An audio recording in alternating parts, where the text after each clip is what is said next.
Well, good morning, friends. It's early Thursday morning, and I'm up before everyone else and trying to follow up from the teaching. I've been having a little difficulty uploading it to our site, so I think I finally got it figured out. So I posted that link on our Facebook page for now, so you can go listen to it. It should show up in our podcast feeds, I'm hoping, but you can also go to our website and listen to it as well.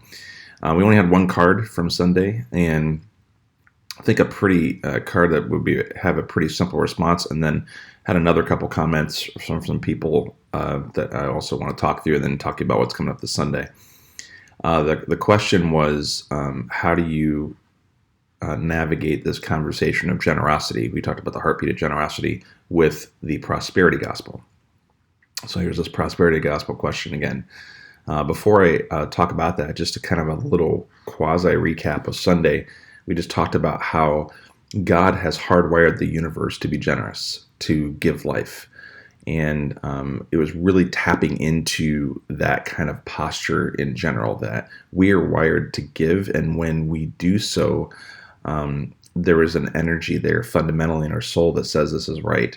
The second question we'll kind of deal a little more with that. But this one, we talked about really the fall and Genesis 3 being an issue of abundance and scarcity, talking about how God has actually has made enough in creation for us to flourish.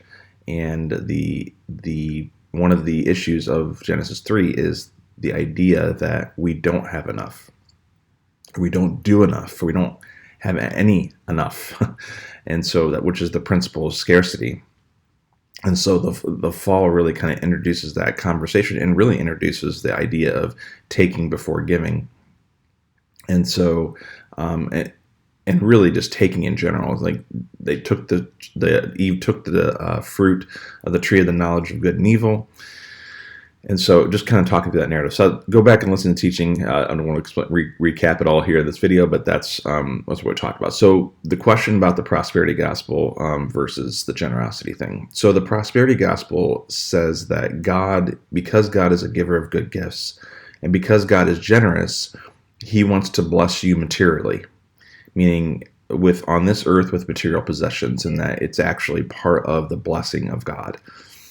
And what's interesting in the passage I did not talk about on Sunday, which I probably should have, but I had to pick and choose a lot of things to keep out.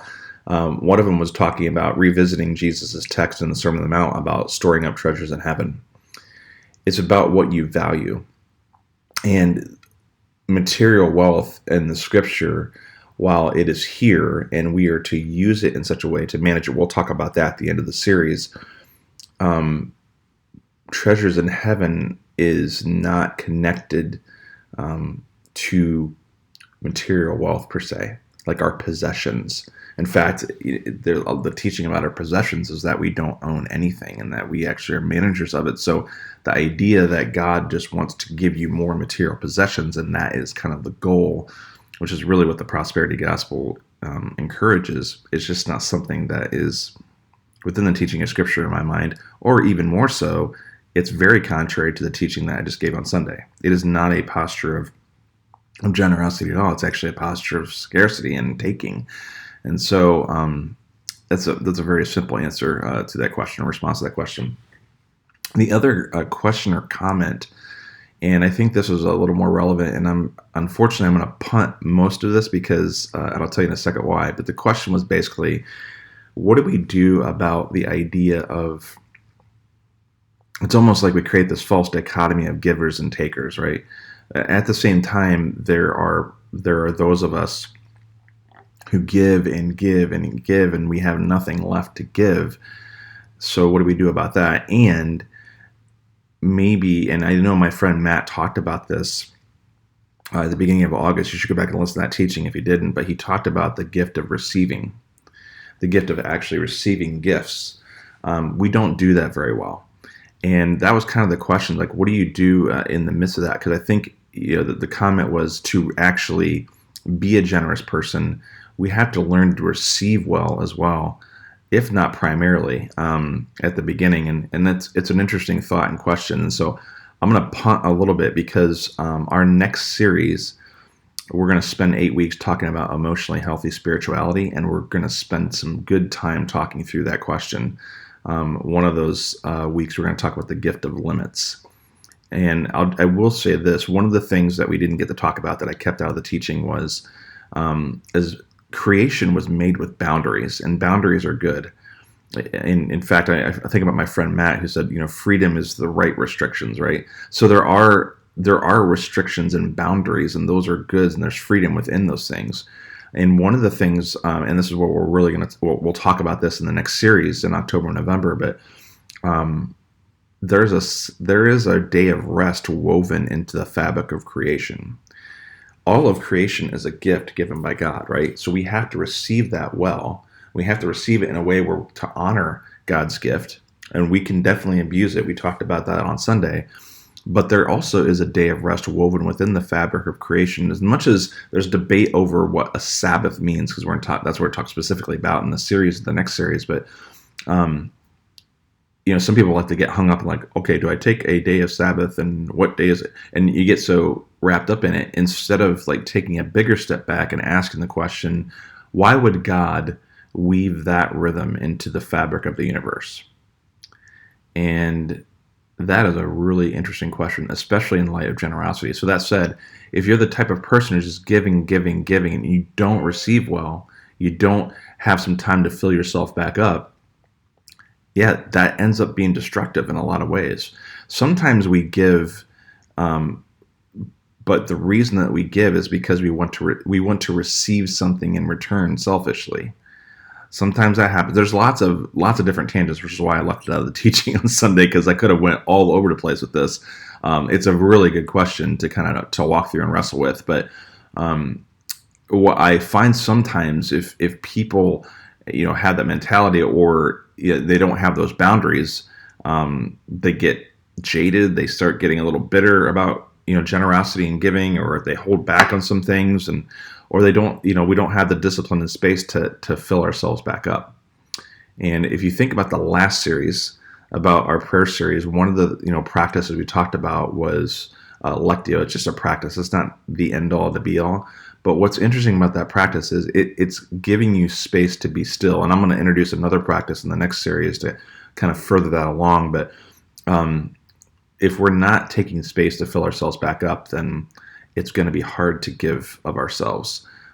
There is an ebb and flow to that. Anyway, it's not the greatest response to the question, because it takes a sermon or two to kind of walk through at least the discussion, and many more coffees and lunches or what have you. But anyway, so those were the couple of questions that we had this week. So I'm really appreciative for them. We have a really big Sunday coming up. We got a big potluck coming up. We also are unveiling a couple of things. One is we are unveiling a new community initiative, and I can tell you, since we sent out the newsletter, we are partnering with Railtown Brewing on a community initiative. And I'm not going to tell you anything else because I want to tell you on Sunday, but it is a very exciting community initiative that is been the process of several conversations over a few months with them about dreaming about how we both can be a blessing to the community, right in line with our community table, our table to table, and our vision for multiplying the leaders.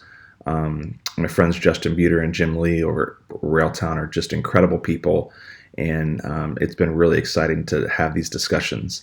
And I can't wait to tell you about the rest of it on Sunday. But we're going to start the launching of that on Sunday. It's pretty loose at the moment as far as exactly how that looks in detail. But as far as the bare bones, it's down on the ground. So